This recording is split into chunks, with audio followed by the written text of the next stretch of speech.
The finance ministers of the G7 nations appear to have heeded the advice to "never let a good crisis go to waste" when they agreed last week to set a global minimum tax of at least 15%.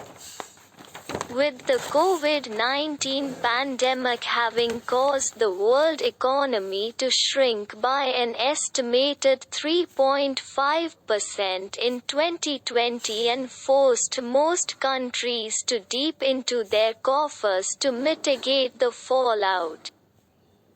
the 7 richest nations opted to use the opportune moment to plug a key loophole in the international tax regime.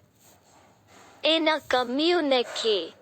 the G7 ministers stressed that as part of efforts to secure a safe and prosperous future for all, they would strongly back the broader efforts underway through the G20, OECD to address tax challenges arising from globalization and digitalization of the economy. The rapid and relentless march of technological advancement, especially in the domain of global communications and connectivity, has resulted in a world economy where the digital sphere, estimated in 2016 at $11.5 trillion or over 1/6 of global GDP, is exponentially outpacing overall economic growth. The increasing digitalization has, however, exacerbated the challenges to taxing multinational corporations, which have sought to minimize their total tax outgo by recognizing a bulk of their revenue in low-tax jurisdictions. The OECD, which is with the G20 spearheading the Inclusive Framework on Base Erosion and Profit Shifting initiative aimed at ending tax avoidance, estimates that countries are collectively deprived of as much as $240 billion in tax revenue annually due to avoidance by MNCs.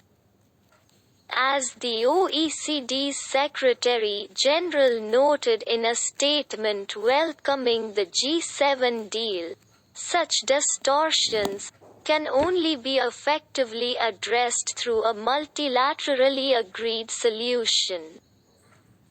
The G7 also agreed on an equitable allocation of taxing rights,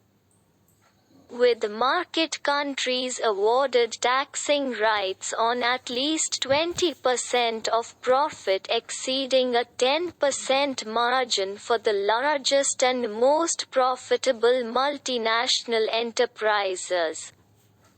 For India, estimated to be losing more than $10 billion